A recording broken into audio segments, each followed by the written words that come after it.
ഇപ്പം ഇതുവരെ വിവരിച്ചത് ഈ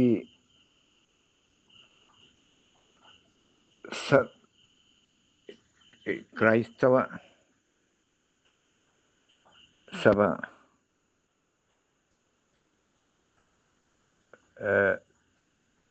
വാസ്തവത്തിൽ അങ്ങനെ പറയുന്നതിനേക്കാൾ നല്ലത് സാത്താൻ സഭ എന്ന് പറയണം. സാത്താൻ സഭാ പിതാവ് ആയ യഹോവ, ദൈവമായ യഹോവ എന്നത് അല്ല, യഹോവയായ ദൈവം, അങ്ങനെയാണ് അവിടെ അത് അവകാശപ്പെടുന്നത്. യഹോവയായ ദൈവം. അപ്പം ദൈവം യഹോവയാവുകയും ചെയ്തത് എന്നുവെച്ചാൽ എന്താണ് യഹോവ എന്ന് അവരോട് ചോദിക്കാൻ പറ്റില്ല. ഇത് ഇനിയിപ്പോൾ ആരോടാണ് ഇത് ചോദിക്കുക? കുറച്ചൊക്കെ ഒരു കാര്യം വായിച്ച് മനസ്സിലാക്കാൻ പറ്റുന്ന വല്ലവരോടും എന്താണ് ഈ യഹോവയായ ദൈവം എന്ന് പറയുമ്പോൾ, ദൈവം അങ്ങനെ അങ്ങോട്ടും കൊണ്ടൊക്കെ പലതുമായി മാറും. യഹോവയാവാം, നാസ്തികനായ ദൈവം, മറ്റേ സി രവിചന്ദ്രൻ്റെ നാസ്തികൻ ആയ ദൈവമുണ്ട്. ഇവരുടെ സഭകളുടെ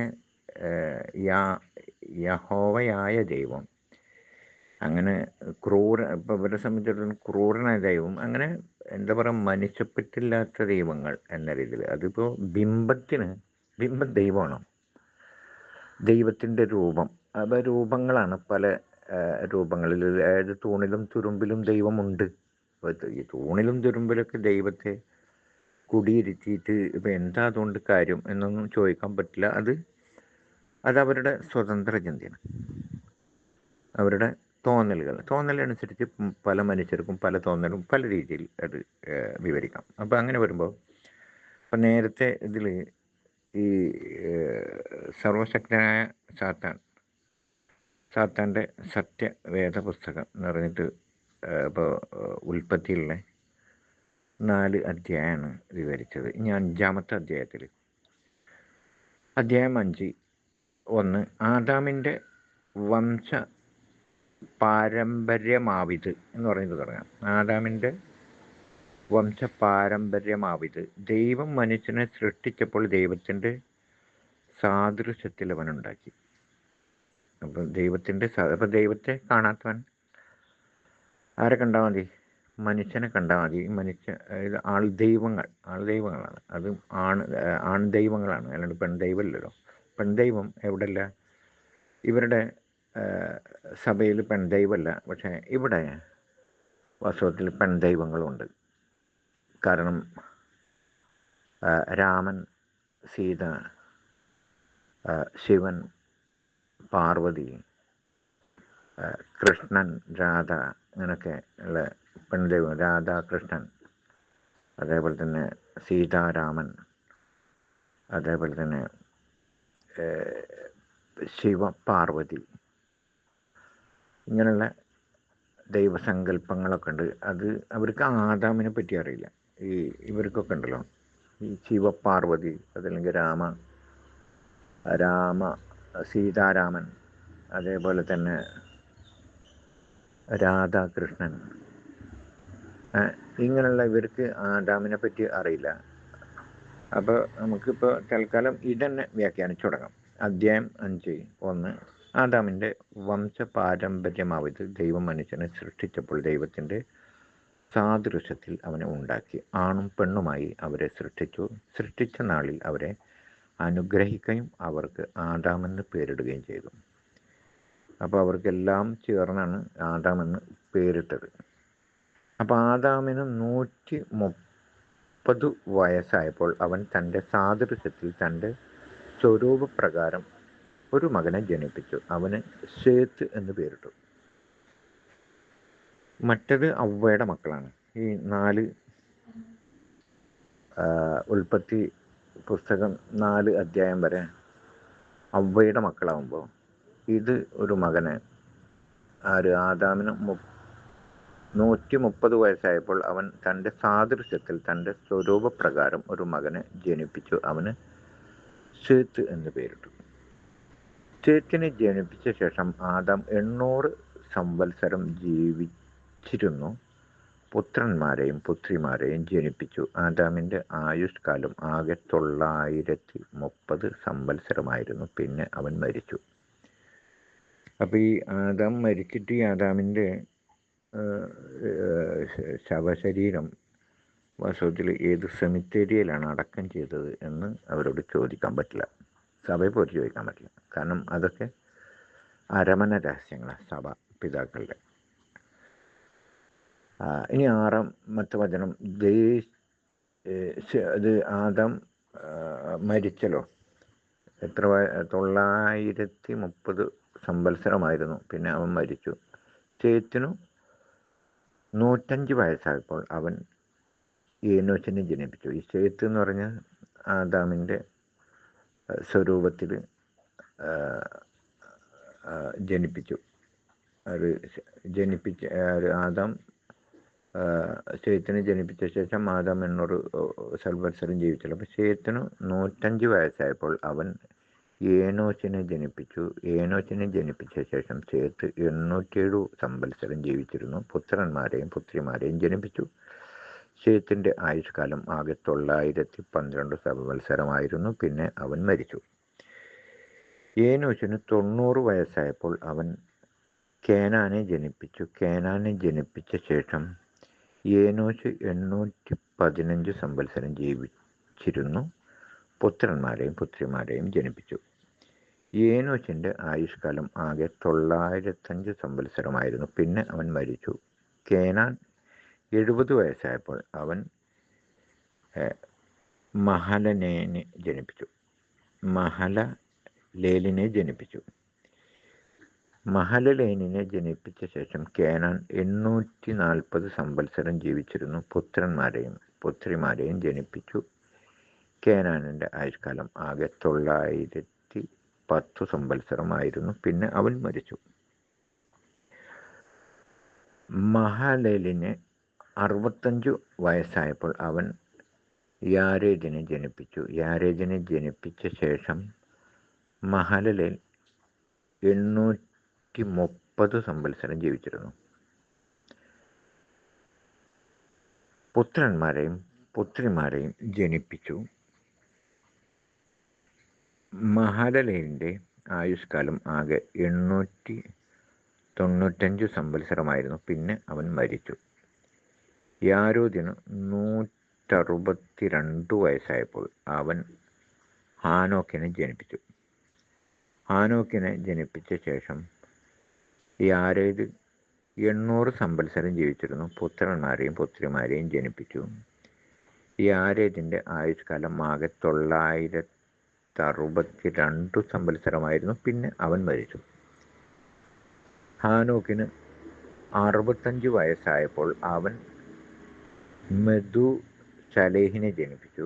മെഥൂശലഹിനെ ജനിപ്പിച്ച ശേഷം ഹാനോക്ക് 300 സംവത്സരം ദൈവത്തോടു കൂടെ നടക്കുകയും പുത്രന്മാരെയും പുത്രിമാരെയും ജനിപ്പിക്കുകയും ചെയ്തു.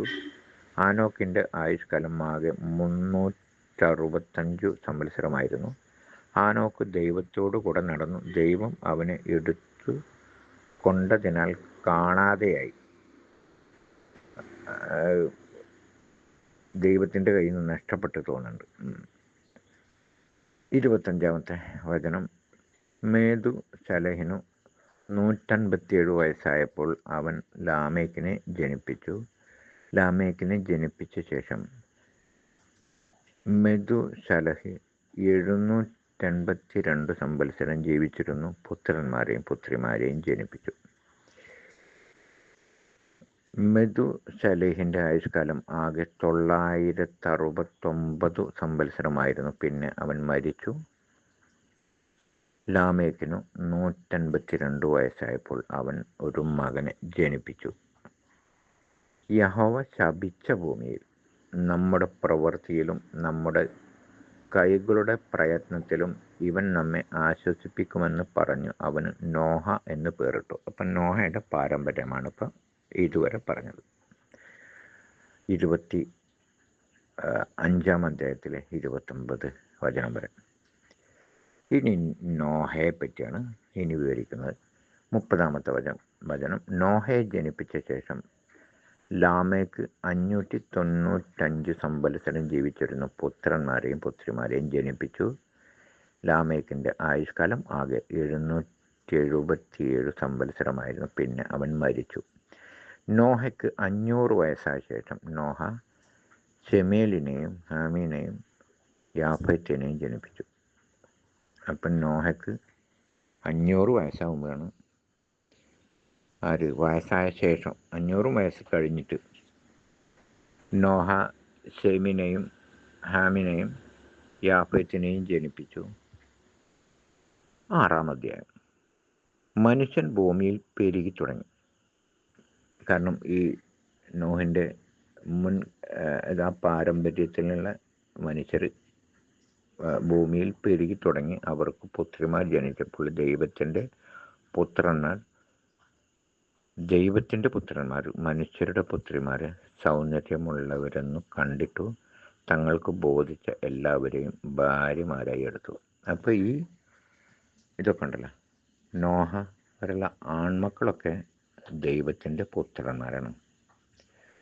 ഇനി അവർ മനുഷ്യരുടെ പുത്രിമാരെ സൗന്ദര്യമുള്ളവരെന്ന് കണ്ടു തങ്ങൾക്ക് ബോധിച്ച ഏവരെയും ഭാര്യമാരായി എടുത്തു. അപ്പോൾ ഈ മനുഷ്യപുത്രിമാരെന്ന് ഇവിടെ ഉദ്ദേശിക്കുന്നത് എന്താ വെച്ചാൽ അവ്വ ഉണ്ടല്ലോ, ഈ ആദാമിൻ്റെ ഭാര്യയിലെടുത്തിട്ട് അതിൽ നിന്ന് അവനുണ്ടാക്കിയിട്ട് ആ അവ്വക്കുണ്ടായ അതിൽപ്പെട്ടതാണ് വാസ്തവത്തിൽ ഈ മനുഷ്യപുത്രന്മാർ, ദൈവത്തിൻ്റെ പുത്രന്മാർ മനുഷ്യരുടെ പുത്രിമാർ. അതായത് അവ്വയുടെ അതാണ് ഈ മനുഷ്യ പുത്രിമാർ എന്ന് കൊണ്ട് ഉദ്ദേശിക്കുന്നത് തോന്നുന്നുണ്ട്. അതെന്തായാലും അവരാണ് വിവരിക്കേണ്ടത്. എന്തായാലും സൗന്ദര്യമുള്ളവരെന്ന് കണ്ടിട്ട് തങ്ങൾക്ക് ബോധിച്ച ഏവരെയും ഭാര്യമാരെ എടുത്തു. അപ്പോൾ വാസ്തവത്തിൽ ദൈവത്തിൻ്റെ പുത്രന്മാരെക്കാൾ സൗന്ദര്യം മനുഷ്യ പുത്രിമാർക്കാണെന്ന് കണ്ടു. അങ്ങനെ ഭാര്യമായി ഏറ്റെടുത്തു. അപ്പോൾ യഹോവ മനുഷ്യരിൽ എൻ്റെ ആത്മാവ് സദാകാലവും വാദിച്ചു കൊണ്ടിരിക്കയില്ല. അവൻ ജഡം തന്നെയല്ലോ, എങ്കിലും അവൻ്റെ കാലം 120 സംവത്സരമാകും എന്ന് അരുളി ചെയ്തു. അക്കാലത്ത് ഭൂമിയിൽ മല്ലന്മാർ ഉണ്ടായിരുന്നു. അതിൻ്റെ ശേഷവും ദൈവത്തിൻ്റെ പുത്രന്മാർ മനുഷ്യരുടെ പുത്രിമാരുടെ അടുക്കൽ ചെന്നിട്ട് അവർ മക്കളെ പ്രസവിച്ചു. ഇവരാകുന്നു പുരാതന കാലത്തെ വീരന്മാർ, കീർത്തിപ്പെട്ട പുരുഷന്മാർ തന്നെ. ഭൂമിയിൽ മനുഷ്യൻ്റെ ദുഷ്ടത വലിയതെന്നു അവൻ്റെ ഹൃദയ വിചാരങ്ങളുടെ നിരൂപണമൊക്കെയും എല്ലായ്പ്പോഴും ദോഷമുള്ളതത്രേ എന്നു യഹോവ കണ്ടു. താൻ ഭൂമിയിൽ മനുഷ്യനെ ഉണ്ടാക്കുക കൊണ്ടു യഹോവ അനുതപിച്ചു. അത് അവൻ്റെ ഹൃദയത്തിന് ദുഃഖമായി. അപ്പോൾ യഹോവക്ക് ഭയങ്കര ദുഃഖമായി. അത് ഞാൻ സൃഷ്ടിച്ചിട്ടുള്ള മനുഷ്യനെ ഭൂമിയിൽ നിന്ന് നശിപ്പിച്ചു കളയും. മനുഷ്യനെയും മൃഗത്തെയും ഇഴജാതിയെയും ആകാശത്തിലെ പക്ഷികളെയും തന്നെ അവയെ ഉണ്ടാക്കുക കൊണ്ടു ഞാൻ അനുദപിക്കുന്നു എന്ന് യഹോവ അരുളി ചെയ്തു. എന്നാൽ യഹോവയ്ക്ക് യഹോവയുടെ കൃപ ലഭിച്ചു. എന്നാൽ നോഹയ്ക്കു യഹോവയുടെ കൃപ ലഭിച്ചു. ബാക്കിയുള്ളവനൊക്കെ നശിക്കും, പക്ഷേ നോഹയ്ക്ക് യഹോവയുടെ കൃപ ലഭിച്ചു. നോഹയുടെ വംശപാരമ്പര്യം എന്തെന്നാൽ നോഹ നീതിമാനും തൻ്റെ തലമുറയിൽ നിഷ്കളങ്കനുമായിരുന്നു. നോഹ ദൈവത്തോടു കൂടെ നടന്നു. മറ്റ് ദൈവത്തിൻ്റെ മക്കളൊക്കെ പിഴച്ചു, പക്ഷേ നോഹ ദൈവത്തോടു കൂടെ നടന്നു. ശേഷം ഹാം, യാഫത്ത് എന്ന 3 പുത്രന്മാരെ നോഹ ജനിപ്പിച്ചു. എന്നാൽ ഭൂമി ദൈവത്തിൻ്റെ മുമ്പാകെ വഷളായി. ഭൂമി അതിക്രമം കൊണ്ടു നിറഞ്ഞിരുന്നു. ദൈവം ഭൂമിയെ നോക്കി അത് വഷളായി എന്ന് കണ്ടു. സകല ജഡവും ഭൂമിയിൽ തൻ്റെ വഴി വഷളാക്കിയിരുന്നു. ദൈവം നോഹയോട് കൽപ്പിച്ചതെന്തെന്നാൽ, സകല ജഡത്തിൻ്റെയും അവസാനം എൻ്റെ മുമ്പിൽ വന്നിരിക്കുന്നു. ഭൂമി അവരാൽ അതിക്രമം കൊണ്ടു നിറഞ്ഞിരിക്കുന്നു. ഞാൻ അവരെ ഭൂമിയോടുകൂടെ നശിപ്പിക്കും. ഭൂമിയോടുകൂടെ നശിപ്പിക്കുന്ന പറയുമ്പോൾ ഭൂമി കൂടി നശിപ്പിക്കുമോ നോക്കാം. നീ ഗോഫർ മരം കൊണ്ട് ഒരു പെട്ടകം ഉണ്ടാക്കുക. പെട്ടകത്തിന് അറകൾ ഉണ്ടാക്കി അകത്തും പുറത്തും കീൽ തേക്കണം.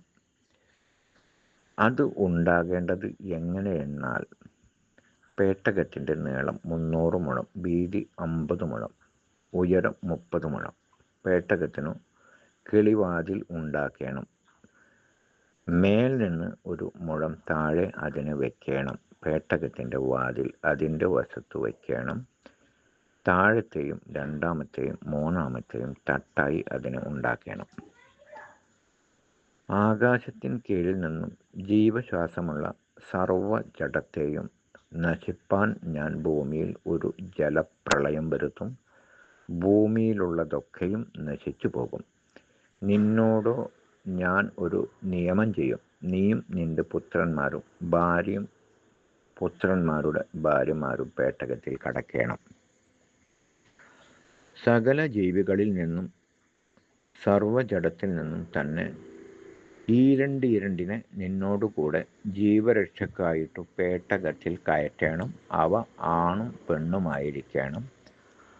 അതത് തരം പക്ഷികളിൽ നിന്നും അതത് തരം മൃഗങ്ങളിൽ നിന്നും ഭൂമിയിലെ അതത് തരം ഇഴജാതികളിൽ നിന്നൊക്കെയും ഈരണ്ട് ജീവരക്ഷക്കായിട്ടു നിന്റെ അടുക്കൽ വരണം. നീയോ സകല ഭക്ഷണ സാധനങ്ങളിൽ നിന്നും വേണ്ടുന്നത് എടുത്തു സംഗ്രഹിച്ചു കൊള്ളണം. അതു നിനക്കും അവയ്ക്കും ആഹാരമായിരിക്കണം. ദൈവം തന്നോട് കൽപ്പിച്ചതൊക്കെയും നോഹ ചെയ്തു. അങ്ങനെ തന്നെ അവൻ ചെയ്തു. കൽപ്പിച്ചതൊക്കെയും നോഹ ചെയ്തു. അങ്ങനെ തന്നെ അവൻ ചെയ്തു. അധ്യായം 7. അനന്തരം യഹോവ നോഹയോട് കൽപ്പിച്ചതെന്തെന്നാൽ, നീയും സർവ്വകുടുംബവുമായി പെട്ടകത്തിൽ കടക്ക. ഞാൻ നിന്നെ ഈ തലമുറയിൽ എൻ്റെ മുമ്പാകെ നീതിമാനായി കണ്ടിരിക്കുന്നു. ശുദ്ധിയുള്ള സകല മൃഗങ്ങളിൽ നിന്നും ആണും പെണ്ണുമായി 7, ശുദ്ധിയില്ലാത്ത മൃഗങ്ങളിൽ നിന്ന് ആണും പെണ്ണുമായി 2. ആകാശത്തിലെ പറവകളിൽ നിന്നും പൂവനും പിടയുമായി 7, ഭൂമിയിലൊക്കെയും സന്തതി ശേഷിച്ചിരിക്കേണ്ടതിനു നീ ചേർത്തു കൊള്ളണം. ഇനി 7 ദിവസം കഴിഞ്ഞിട്ട് ഞാൻ ഭൂമിയിൽ 40 രാവും 40 പകലും മഴ പെയ്യും. ഞാൻ ഉണ്ടാക്കിയിട്ടുള്ള സകല ജീവജാലങ്ങളെയും ഭൂമിയിൽ നിന്നും നശിപ്പിക്കും. അപ്പം ജലജീവികൾ എന്തായാലും നശിക്കില്ല എന്ന് ഉറപ്പാണ്.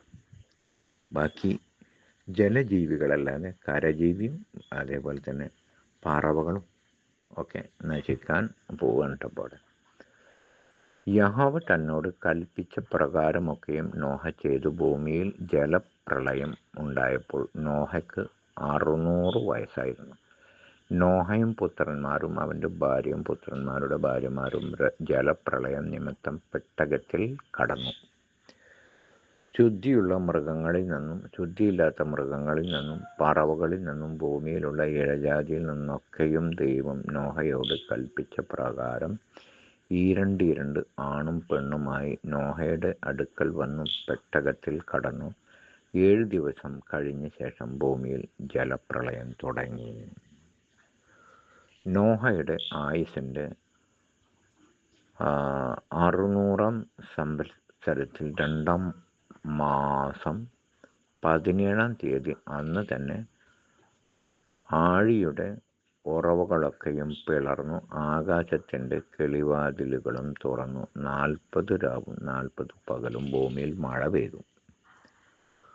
അന്ന് തന്നെ നോഹയും നോഹയുടെ പുത്രന്മാരായ ശേമും ഹാമും യാഫേത്തും നോഹയുടെ ഭാര്യയും അവൻ്റെ പുത്രിമാരുടെ 3 ഭാര്യമാരും പേട്ടകത്തിൽ കടന്നു.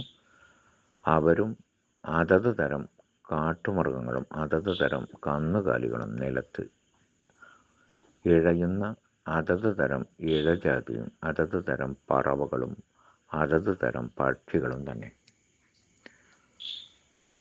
ജീവശ്വാസമുള്ള സർവ്വജഡത്തിൽ നിന്നും ഈരണ്ട് നോഹയുടെ അടുക്കൽ വന്നു പേട്ടകത്തിൽ കടന്നു. ദൈവം അവനോട് കൽപ്പിച്ചതുപോലെ അകത്തു കടന്ന സർവ്വജഡത്തിൽ നിന്നും ആണും പെണ്ണുമായി കടന്നു. യഹോവ വാതിൽ അടച്ചു. വാതിലടച്ച് യഹോവ. ഭൂമിയിൽ 40 ദിവസം ജലപ്രളയമുണ്ടായി. വെള്ളം വർദ്ധിച്ചു, പേട്ടകം പൊങ്ങി നിലത്ത് നിന്ന് ഉയർന്നു. വെള്ളം പൊങ്ങി ഭൂമിയിൽ ഏറ്റവും പെരുകി പേട്ടകം വെള്ളത്തിൽ ഒഴുകിത്തുടങ്ങി. വെള്ളം ഭൂമിയിൽ അത്യധികം പൊങ്ങി ആകാശത്തിന്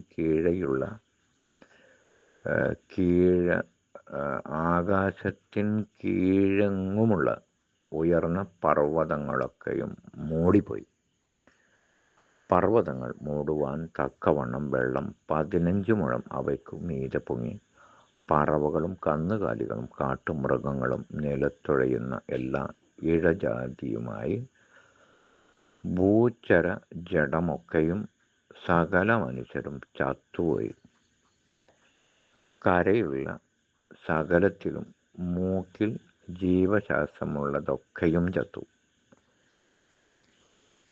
അപ്പോൾ ജലജീവി, അതേപോലെ തന്നെ തവള, പിന്നെന്താണ് ഈ വേറെ കരയിലും ഇതിലൊക്കെ ജീവിക്കാൻ പറ്റും ആമ, അതേപോലെ തന്നെ ഈ ചീങ്കണ്ണി പോലുള്ള ഇതൊക്കെ ഉണ്ടല്ലോ, ഇതൊഴികെ ബാക്കിയൊക്കെ ചത്ത്. ഇനി ഭൂമിയിൽ മനുഷ്യരും മൃഗങ്ങളും ഇഴജാതികളും ആകാശത്തിലെ പറവുകളുമായി ഭൂമിയിൽ ഉണ്ടായിരുന്ന സകല ജീവജാലങ്ങളും നശിച്ചുപോയി. അവ ഭൂമിയിൽ നിന്ന് നശിച്ചുപോയി. നോഹയും അവനോടുകൂടെ പേട്ടകത്തിൽ ഉണ്ടായിരുന്നവരും മാത്രം ശേഷിച്ചു. വെള്ളം ഭൂമിയിൽ 150 ദിവസം പൊങ്ങിക്കൊണ്ടിരുന്നു. അധ്യായം 8.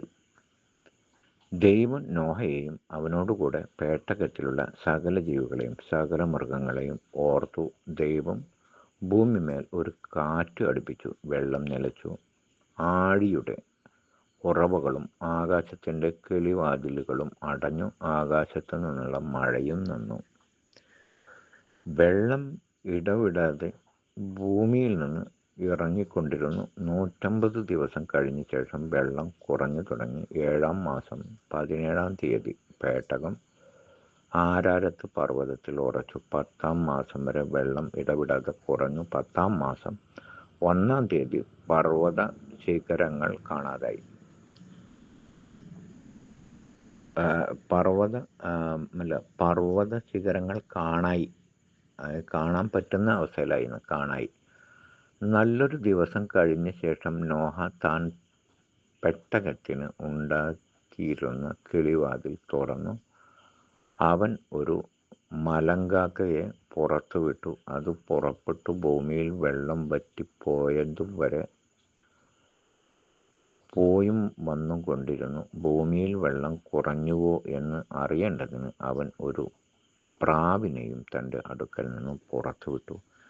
എന്നാൽ സർവ്വഭൂമിയിലും വെള്ളം കിടക്കൊണ്ട് പ്രാവ് കാൽ വെപ്പാൻ സ്ഥലം കാണാതെ അവൻ്റെ അടുക്കൽ പേട്ടകത്തിലേക്ക് മടങ്ങി വന്നു. അവൻ കൈനീട്ടി അതിനെ പിടിച്ച് തൻ്റെ അടുക്കൽ പേട്ടകത്തിലാക്കി. 7 ദിവസം കഴിഞ്ഞിട്ട് അവൻ വീണ്ടും ആ പ്രാവിനെ പെട്ടകത്തിൽ നിന്ന് പുറത്തുവിട്ടു.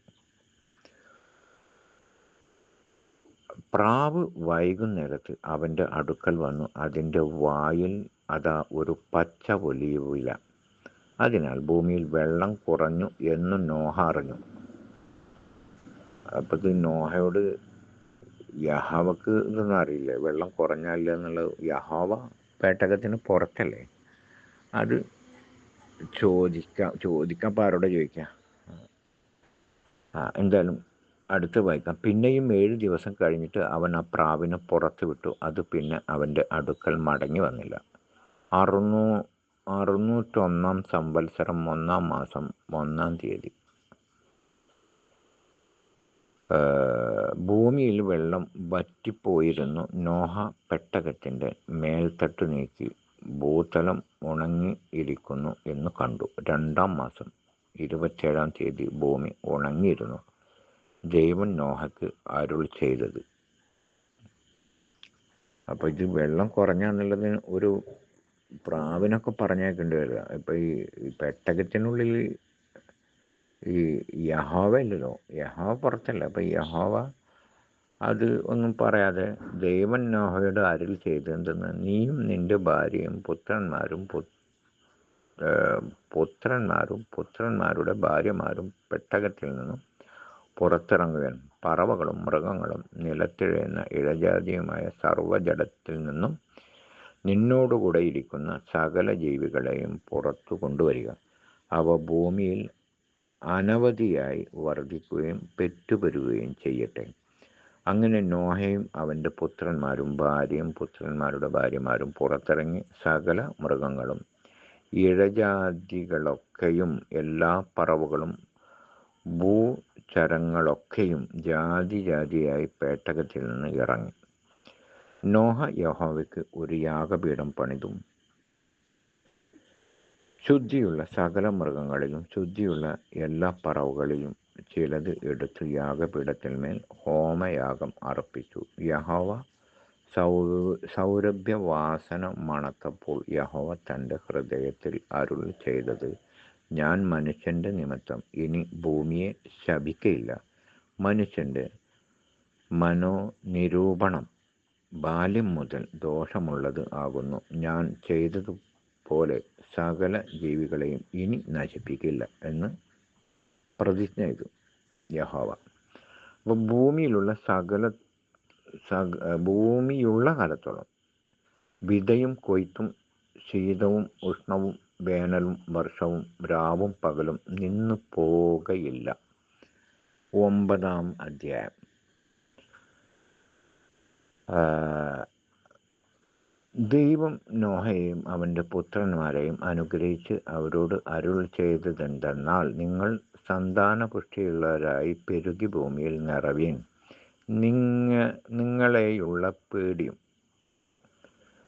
നടുക്കവും ഭൂമിയിലെ സകല മൃഗങ്ങൾക്കും ആകാശത്തിലെ എല്ലാ പറവകൾക്കും സകല ഭൂചരങ്ങൾക്കും സമുദ്രത്തിലെ സകല മത്സ്യങ്ങൾക്കും ഉണ്ടാകും. അവയെ നിങ്ങളുടെ കയ്യിൽ ഏൽപ്പിച്ചിരിക്കുന്നു.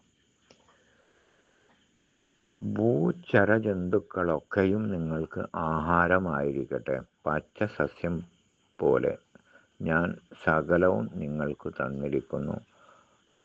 പ്രാണരായിരിക്കുന്ന രക്തത്തോടു കൂടെ മാത്രം നിങ്ങൾ മാംസം ഭക്ഷിക്കരുത്. അതായത് ജീവനോടുകൂടെ കഴിക്കരുത്. അതായത് ഇപ്പോൾ എന്തെന്നാ പറയുക, ജീവനുള്ള സാധനം ഉണ്ടല്ലോ, അതിന് ഉണ്ട്. പറവയൊന്നും വിഴുങ്ങി തിന്നരുത് എന്നുള്ള അർത്ഥത്തിൽ ജീവനോടുകൂടെ മറ്റുള്ള സാധനങ്ങൾ, ഇപ്പോൾ ഈ തിമിങ്ങലൊക്കെ ജീവനോട് കൂടിയല്ല വേറെ മത്സ്യത്തെ തിന്നുക. അതേപോലെ തന്നെ പ്രാണിയൊക്കെ അവർ തിന്നത് ജീവനോടുകൂടി, അങ്ങനെ തിന്നരുത് എന്നാണ് ഇപ്പോൾ ഈ പറഞ്ഞത്. പ്രാണനായിരിക്കുന്ന രക്തത്തോടുകൂടെ മാത്രം നിങ്ങൾ മാംസം തിന്നരുത്.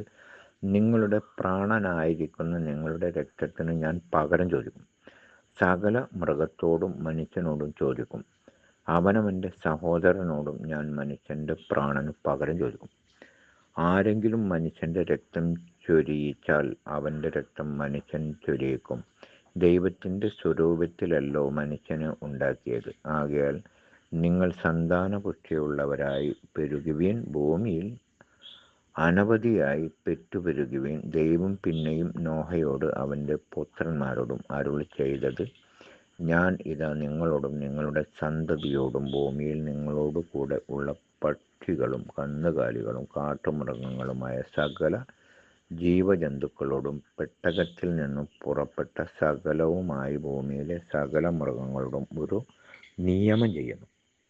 ഇനി സകല ജഡവും ജലപ്രളയത്താൽ നശിക്കയില്ല. ഭൂമിയെ നശിപ്പിപ്പാൻ ഇനി ജലപ്രളയം ഉണ്ടാവുകയില്ല എന്ന് ഞാൻ നിങ്ങളോട് ഒരു നിയമം ചെയ്യുന്നു.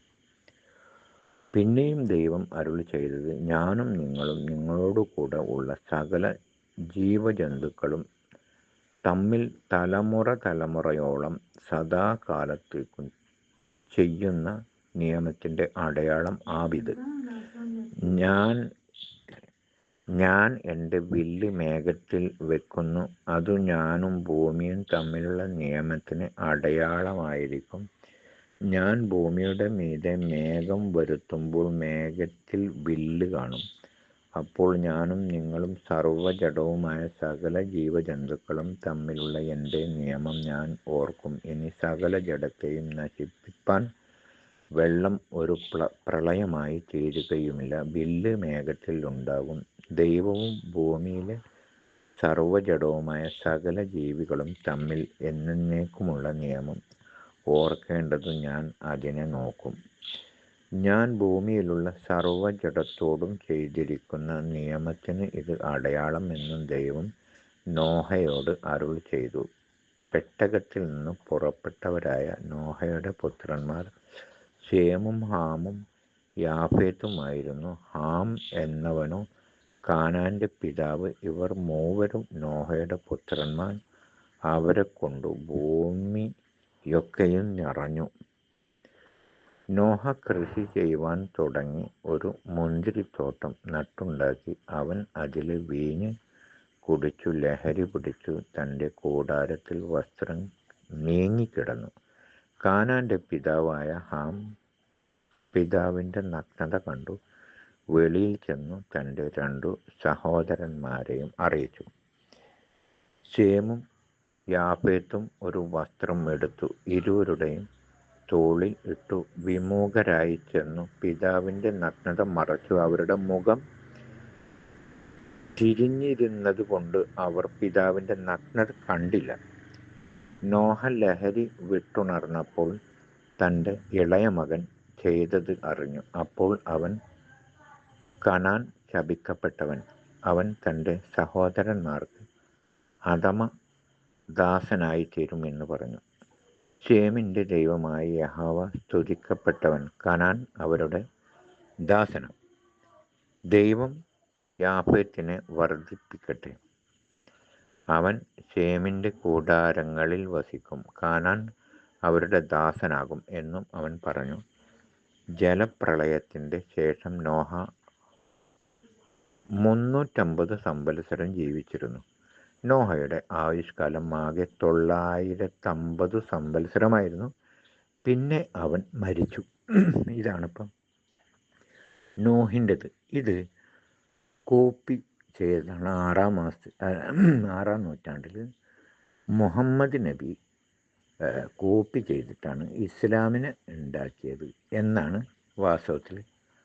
ഈ എന്താണ് ദൈവം, ആരാണ് ദൈവം എന്നതിനെപ്പറ്റി ബോധമില്ലാത്ത നാസ്തിക വർഗങ്ങൾ, സ്വതന്ത്ര ചിന്തകർ, അതേപോലെ എന്താ പറയുക, ഈ ക്രൈസ്തവ ഇതിലുള്ള വ്യത്യസ്ത സഭക്കാർ, അതേപോലെ തന്നെ ഈ സംഘപരിവാർ, രാഷ്ട്രീയ മുതലെടുപ്പുകാർ ഒക്കെ അങ്ങനെ കരുതിപ്പോരുകയാണ് ചെയ്യുന്നത്. അങ്ങനെ കരുതിപ്പോരുന്നു. അത് നമുക്ക് അടുത്തതിൽ ഇതിനെപ്പറ്റിയുള്ള ഈ മുസാഫിലുള്ള വിവരണം. അത് നൂഹ് നബിയാണ്. നൂഹ് നബി മുസ്ലിമാണ്. നോഹ വാസ്തവത്തിൽ ഏതാ ജാതി? നോഹ യഹോവയുടെ പുത്രനാണ്. യഹോവയുടെ എന്താ പറയുക, അതായത് ദൈവപുത്രൻ എന്ന്, ദൈവപുത്രന്മാരിലാണ് ഇവരൊക്കെ പെടുക. അല്ലാണ്ട് മനുഷ്യപുത്രനല്ല, ദൈവപുത്രന്മാരാണ് വാസ്തവത്തിൽ നോഹ. ഏത് ദൈവപുത്രൻ? ഏത് ദൈവപുത്രനാണ്? ഇവരുടെ സാത്താൻ സഭയുടെ സാങ്കല്പിക ദൈവം, അതായത് ദൈവമായ യഹോവ. അതായത് ഇപ്പോൾ ഇവരൊക്കെ പറയുന്ന നാസ്തികനായ ദൈവം എന്ന് പറയുമ്പോൾ ദൈവം നാസ്തികനാകും. നാസ്തികനായ ദൈവം, യഹോവയായ ദൈവം, ഇങ്ങനെയുള്ള ദൈവങ്ങളൊക്കെ ഉണ്ട്. അപ്പോൾ ദൈവം എന്താ എന്ന് പോലും അറിയാത്ത വർഗങ്ങളാണ് വാസ്തവത്തിൽ. അവർ കൊണ്ട് നടക്കുന്ന വിഴുപ്പുകളാണ് ഇപ്പോൾ ഈ വായിച്ചത്. ഈ വിഴുപ്പിൽ നിന്ന് എടുത്തിട്ടാണ് വാസ്തവത്തിൽ മുസാഫ്, അതിന് ഖുറാൻ എന്ന് പറയുമ്പോൾ വായിക്കപ്പെടേണ്ടതാണ്. ഈ വായിക്കപ്പെടേണ്ടതിനെ പറ്റിയുള്ള വിവരം ഇനി മുസാഫിലത്തെ കാര്യം എന്താണ്? വാസ്തവത്തിൽ 7-ാമത്തെ അധ്യായം മുതലാണ് അത് തുടങ്ങുന്നത്. അതിന് നോഹിനെ അദ്ദേഹത്തിൻ്റെ ജനതയിലേക്ക് നാം അയക്കുകയുണ്ടായി. എന്നിട്ട് അദ്ദേഹം പറഞ്ഞു, എൻ്റെ ജനങ്ങളെ, നിങ്ങൾ ദൈവത്തിന് വിധേയപ്പെടുവാൻ, അവനല്ലാതെ നിങ്ങൾക്ക് ഒരു ദൈവവുമില്ല. തീർച്ചയായും ഭയങ്കരമായ ഒരു ദിവസത്തെ ശിക്ഷ നിങ്ങൾക്ക് വന്നു ഭവിക്കുമെന്ന് ഞാൻ ഭയപ്പെടുന്നു. ഇതാണ് ആദ്യമായി എന്താ പറയുക, നൂഹ് നബിയെ പറ്റി. നൂഹ് നബി മുസ്ലിമാണ്, മനസ്സിലായ. മാത്രമല്ല ദൈവദൂതനാണ് നൂഹ് നബി. മറിച്ച് നോഹ ദൈവദൂതനല്ല, മറിച്ച് ആരാണ്? യഹോവയുടെ പുത്രനാണ്. അതാണ് അതിൽ കാണിച്ചിരിക്കുന്നത്.